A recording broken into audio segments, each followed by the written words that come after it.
ताज्या घडामोडी पाहिजेत तर मग C24 तास या आपल्या यूट्यूब चॅनलला लाईक करा, शेअर करा, सबस्क्राईब करा आणि बेल आयकॉनवरती क्लिक करायला अजिबात विसरू नका।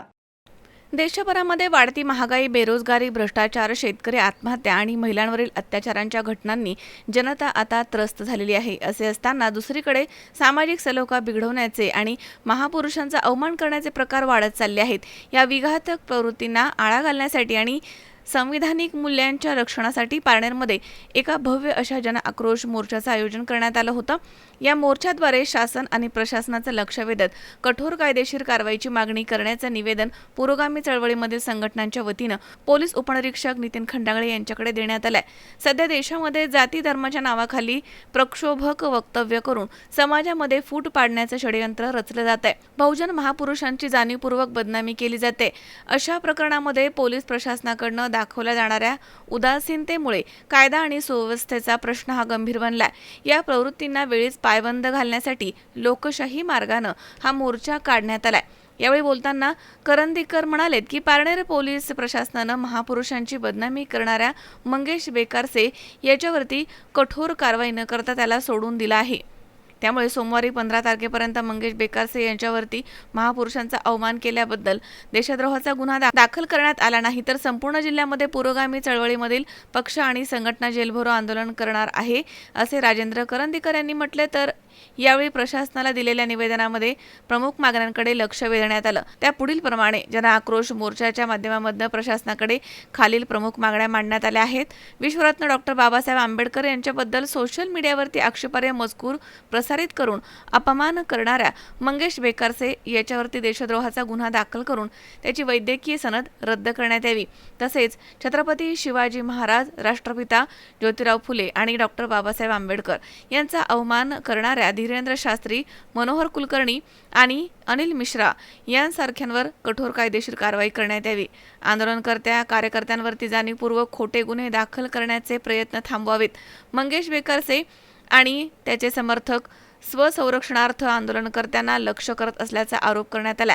तर दलित आदिवासींवरील अन्याय अत्याचाराच्या प्रकरणामध्ये हस्तक्षेप करून आपला वैयक्तिक स्वार्थ साधणाऱ्या समाज विघातक दलालांची सखोल चौकशी करून त्यांच्यावर कारवाई करण्यात यावी। पारनेर तालुक्यातील ग्रामीण भागामध्ये येणाऱ्या शोषित पीडित नागरिकांची पोलीस कर्मचाऱ्यांकडून होणारी पिळवणूक आणि शोषण तात्काळ थांबवावं, अन्यथा आंदोलन अधिक तीव्र करण्याचा इशारा देण्यात आलाय। या मागण्यांचं निवेदन पोलीस महानिरीक्षक यांच्या नावे पारनेर पोलीस स्टेशनला देण्यात आलंय। या निवेदनाच्या प्रती पोलीस अधीक्षक जिल्हा अहमदनगर यांना देखील माहितीसाठी पाठवण्यात आले आहेत। सामाजिक स्वास्थ्य टिकवून ठेवण्यासाठी आणि संविधानाचा आदर राखण्यासाठी प्रशासनानं या मागण्यांची गांभीर्यानं दखल घ्यावी, अशी आग्रही मागणी यावेळी आंदोलकांनी केली आहे। तर या मोर्चामध्ये मोठ्या संख्येने नागरिक कार्यकर्ते सहभागी झाले होते, ज्यांनी एकमुखी घोषणा देत प्रशासनाचं लक्ष वेधून घेतलंय। सर्वांना सविनय जय भीम।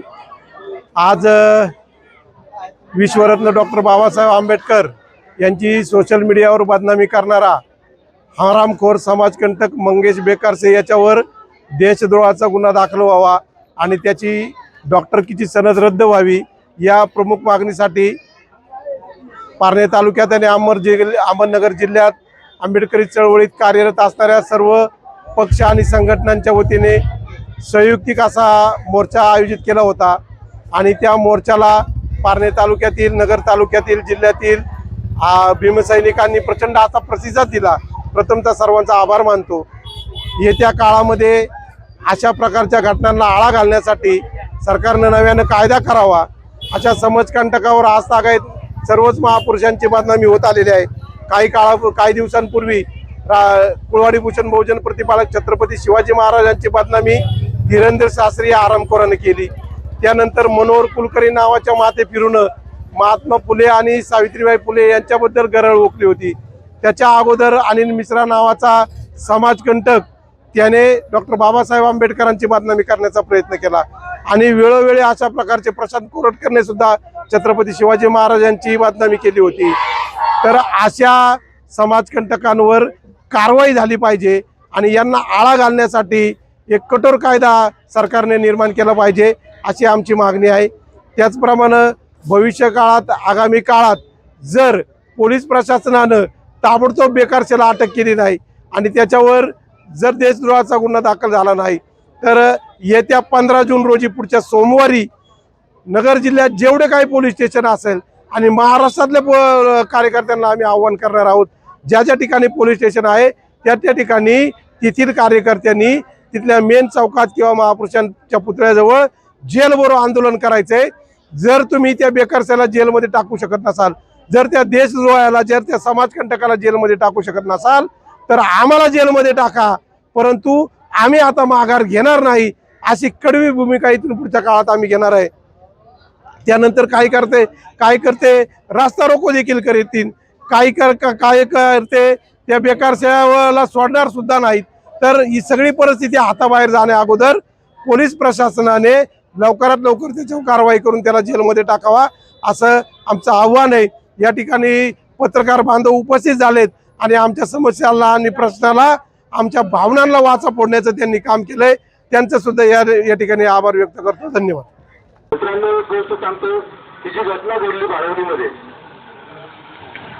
ज्यावेळेस महामानव डॉक्टर बाबासाहेब आंबेडकर यांच्याबद्दल एवढ्या खालच्या दरात माणूस बोलतोय, खरं तर त्याच्यावर किती कडक कारवाई यापूर्वीच झाली पाहिजे होती, परंतु तसं काही आपल्याला दिसलं नाही। म्हणून या सर्व गोष्टींचा समाजाचा संताप व्यक्त करत असताना त्याचा जाहीर निषेध केला आणि त्या जाहीर निषेध करत असताना खरं तर तो भीमकांड्यांचं मी या ठिकाणी स्वागत करतो, अभिनंदन करतो।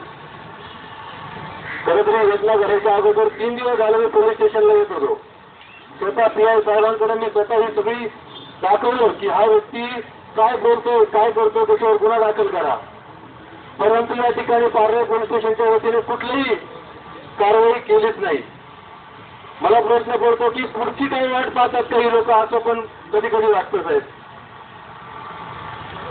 मला एकच सांगायचं की तो कोण बेकारचे आहे ना, त्याच्यापेक्षा आम्ही बेकार आहोत हे लक्षात ठेव। कारण या ठिकाणी सांगतो गुन्हा कोरेगावचा, आम्हाला महामानव डॉक्टर बाबासाहेब आंबेडकरांनी भेट जन्म दिला म्हणून आम्ही शांतीच्या मार्गाने आहोत।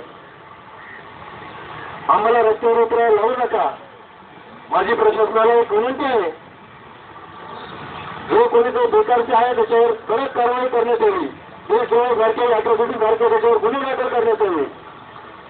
खरं तर पाहायला गेलं तर या घटनेच्या ज्या व्यक्तींनी निवेदनं दिली, वाचा फोडण्याचं काम केलं, त्यांच्यावरच गुन्हे दाखल करण्याचा प्रयत्न केला। याहीपूर्वी या तालुक्यात असाच एक खुनाचा प्रयत्न खून केला आणि या खुनाच्या घटनेने स्वतः त्या घटनेला वाचा फोडली, त्यानिमित्त सुद्धा दुसऱ्या कारणाने माझ्यावर खोटे गुन्हे दाखल केले।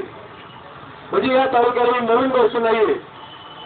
मला समाजाला ही गोष्ट सांगायची आहे की आंबेडकरी चळवळीत काम करणारे सर्व नेत्यांची तुम्ही पाठीमागे राहिलं पाहिजे, त्यांना पाठिंबा दिला पाहिजे। आंबेडकरी चळवळीत असू किंवा आपल्याच काही चळवळीतली काही लोक आता राजकीय चळवळ सुद्धा आहे, त्यांच्या सोबत सुद्धा आपण राहिलं पाहिजे आणि सर्व जर एकत्र राहिलो तर हे असे बेकारचे जन्माला येणार नाहीत। यापुढे या सर्व गोष्टीला आपण सर्वजण एकत्र राहायचं, पुन्हा दुसरा कोणी जन्माला आला नाही पाहिजे। मी या ठिकाणी माझ्या रिपब्लिकन पार्टी ऑफ इंडिया आठवडी गटाच्या वतीने या सर्व गोष्टीचा जाहीर निषेध व्यक्त करतो। या ठिकाणी या दुसऱ्याचा निषेधार्थ आपण सर्वजण या ठिकाणी उपस्थित राहिलात, तर मी एक आंबेडकरी समाजाचा घटक या नात्याने आपल्या सर्वांचे आभार व्यक्त करतो। आणि मी पोलीस प्रशासनाला फक्त एकच सांगतो, खंडाराव साहेब असतील किंवा पीआय साहेब असतील, आज पारनेर तालुक्याच्या वतीने या ठिकाणी आंबेडकरी जनतेच्या वतीने या ठिकाणी मोर्चा आज तुमच्या दारात आलेला आहे, तर त्याच्यावर लवकरात लवकर देशद्रोहाचा गुन्हा जर दाखल केला नाही तर नगर जिल्ह्याच्या वतीने एसपी ऑफिसला आपण तिथं मोर्चा नेणार आहोत। आणि या सगळ्यात महत्वाची भूमिका ही पारनेर तालुक्याची असेल, मी पोलीस प्रशासनाला सांगतो आणि त्या तुकडाचा वितड्याचा आपल्या सर्वांच्या वतीने या ठिकाणी जाहीर निषेध करतो आणि थांबतो। जय भीम, जय संविधान। जनाप्रसंग मोर्चासाठी उपस्थित राहिलेल्या तालुक्यातून जिल्ह्यातून आलेल्या सर्व समाजातील पोलीस सैनिकांचे या ठिकाणी स्वागत करतो। या ठिकाणी बऱ्याचशा मान्यवरांनी आपल्या भूमिका या ठिकाणी मांडलेल्या आहेत। आता आपण जी भूमिका मांडली तर त्याच्यावर देशद्रोहाचा गुन्हा दाखल झाला पाहिजे, अॅट्रॉसिटी दाखल झाली पाहिजे। आता त्या दिवशी माझ्या माहितीप्रमाणे किरकोळ गुन्हे दाखल झाले दोघांच्या विरोधात, अशी मी माहिती घेतली. 299 दाखल झाले. पूर्वी अशी परिस्थिती होती की आपल्याकडे वकील नव्हते, परंतु आपल्याकडे आता पारनेर तालुक्यामध्ये डझनानी वकील आहे. जर पोलीस प्रशासनाने जर आपला गुन्हा दाखल केला नाही तर आपण प्रायव्हेट म्हणून कोर्टामध्ये सुद्धा गुन्हा दाखल करू शकतो. आणि यासाठी आपले वकील निश्चित काम करतील. आणि बाबासाहेबांच्या बद्दल जो काही नालायक तो बोलला असेल त्याचं काही नाव घेऊन जसं अमोल म्हटला का त्याला फार मोठं करण्यात काही अर्थ नाही, परंतु त्याला म्हणत का महाराष्ट्राची जी राजधानी आहे मुंबई, त्या ठिकाणी बाबासाहेबांचे एक राजगृह म्हणून स्वतः बाबासाहेबांनी जागा विकत घेऊन त्या ठिकाणी राजगृह बांधले. त्या ठिकाणी करोडो रुपयाच्या किमतीचं बाबासाहेबांच्या स्वतःच्या कष्टाने बांधलेलं राजगृह आहे. त्याची किंमत पहा.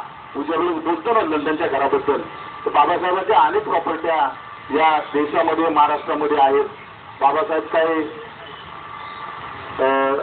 गरीब नव्हते, बाबासाहेब फार श्रीमंत होते, मोठ्या मनाचे होते, म्हणून बाबासाहेबांनी या देशाचं संविधान दिलं आणि या देशाला अर्पण केलं. म्हणून आपण या ठिकाणी शांततेच्या मार्गाने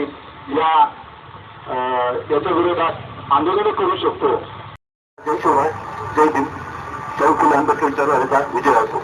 खरं तर आज हे महाराष्ट्रात त्या तालुक्याची उलट पुरोगामी तालुका आहे आणि त्या तालुक्यातील पुरोगामी कला सर्व समाजाचा असं हे जिल्हा जो हात लावायचा रोज पडायचे जे षडयंत्र सुरू झालंय आणि षडयंत्राचा हा भाग आहे. कारण की जो तो इसम आहे त्याचं नाव घेऊन त्याला मोठं करायचं नाही. त्या इसमाच्या ऍक्टिव्हिटी पाहिल्या तर गेल्या काही वर्षापासून तो सातत्याने सोशल मीडियाच्या माध्यमातून अशा प्रकारची गरज होत होता अशी माहिती भेटली. तो फेसबुक असेल, इंस्टाग्राम असेल, सोशल मीडियाचे जे प्लॅटफॉर्म असतील त्या माध्यमातून तो हळूहळू विष करत होता आणि तो विष करायचं एक काम त्याचं एकट्यात नसून एक षडयंत्राचा भाग आहे. खरं तर मी इथं प्रशासनाला विनंती करेल की त्याच्यावर कारवाई करून भागणार नाही.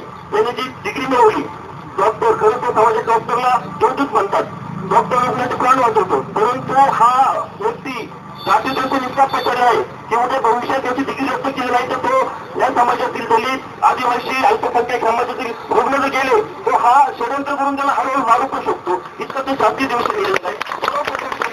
जी डिग्री आहे ती रद्द करून वैद्यकीय संघटनेने सुद्धा त्याची डिग्री रद्द करून त्याला जागे मानले पाहिजे. नंतर त्याचा जो गुन्हा दाखल झाला पाहिजे. कारण की त्याने जो गुन्हा केलाय त्याच्या गुन्ह्याचा उद्देश फक्त बाबासाहेबांचा अपमान करणे नसून त्याच्या आढळून दोन समाजात ते निर्माण करून जाती त्यांनी घालवायचे आहे. पालण तालुक्यात गुन्हा गोंधळ राहणारा सर्व समाजामधील एकीकरण तोडायचे आहे आणि हे षडयंत्राचा भाग आहे. त्यामुळे प्रशासनाने विनंती करतो त्याच्या गुन्हा नोंदून त्याचा IPR काढा, CDR काढा आणि त्याच्या सोशल गेल्या 2 वर्षाचं सगळं भेटतो सगळं काढा. पुढे त्यांनी स्वतः कुटुंब विचारधारा आणली आणि का त्यांनी जवळ ओळखली याची माहिती घेणं गरजेचं आहे.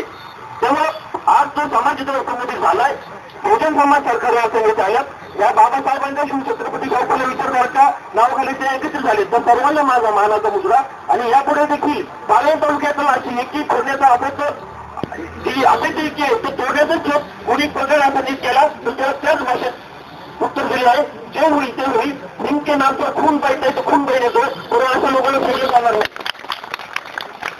विनोद गायकवाड, C24 तास, पारनेर.